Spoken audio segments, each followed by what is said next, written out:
How are your online reviews? If you're a local business and you're only focusing on collecting online reviews on the almighty Google, then this episode is for you. On this episode of the Propel Your Practice podcast, we're going to talk about different places where you should be focusing your efforts to collect online reviews.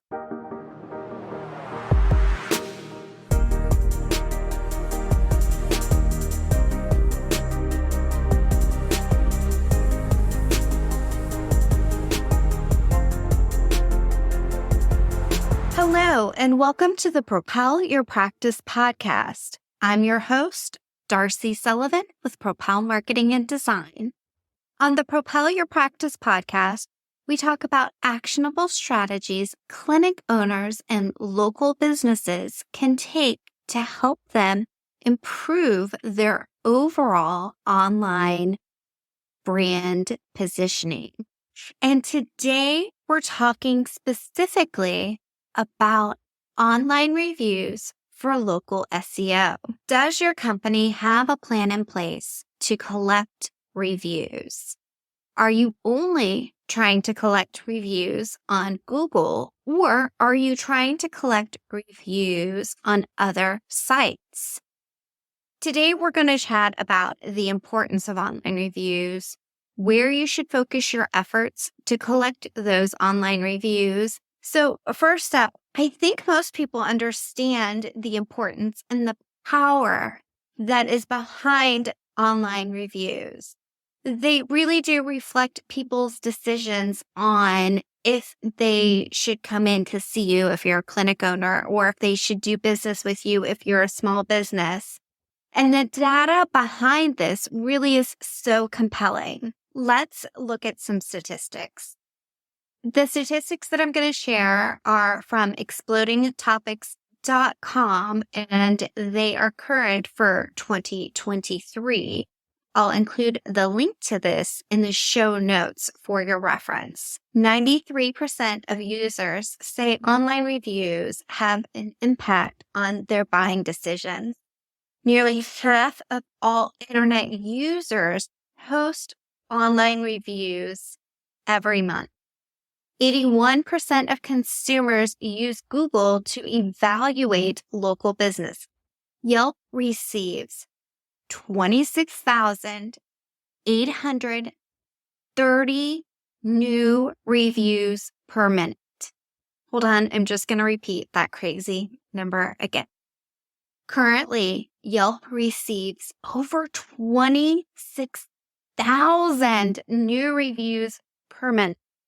That is just crazy. 75% of businesses do not respond to negative reviews. If you've listened to one of our previous episodes, which we'll include in the show notes again, where we went into detail about how to optimize your Google business profile listing, we've also done a show and have additional resources on your Apple Maps listing, your Bing business listing. All of these talk about how to optimize your listings, but also how to handle those reviews.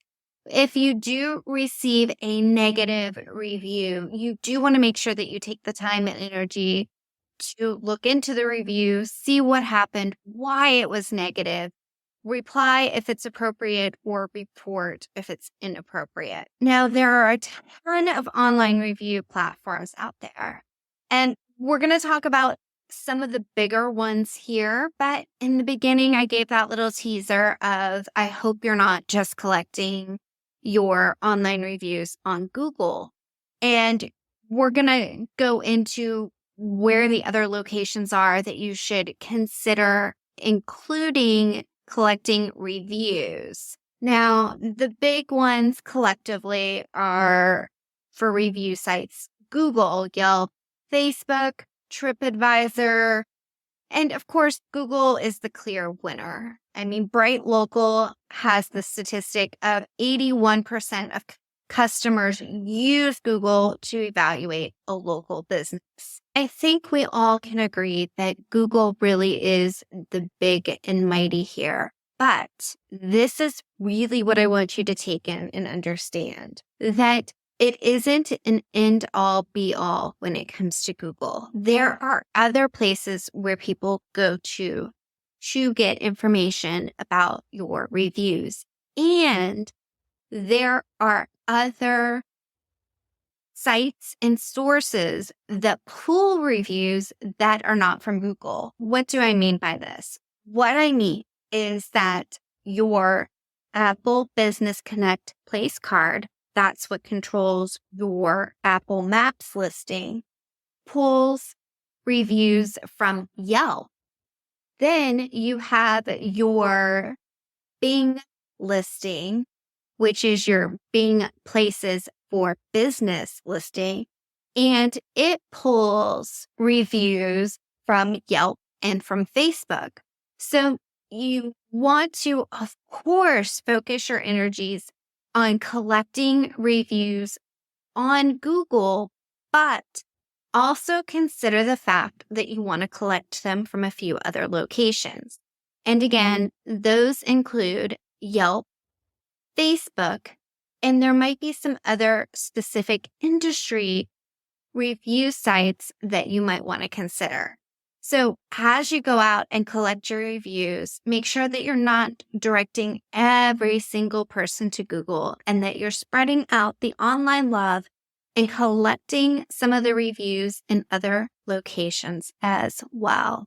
Well, hey, before we head out, I want to invite you to join in on a free masterclass I put together on the 5 secrets to owning the first page of Google without paying for ads. You can find a link to sign up for this free masterclass in the show notes for this episode or by visiting propelyourcompany.com/learn.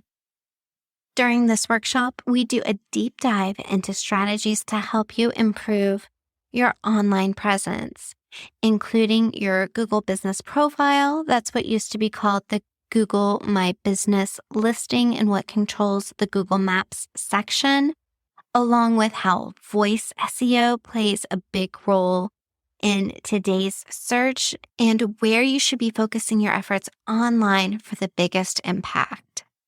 All right. Well, that's it for today. Again, you can join the masterclass by visiting propelyourcompany.com/learn. And if you have a topic that you would like to hear on an upcoming episode of Propel Your Practice, please send it in by visiting propelyourcompany.com/podcast-topics or looking for the link in the show notes. Thanks so much for your time. I'll talk to you soon.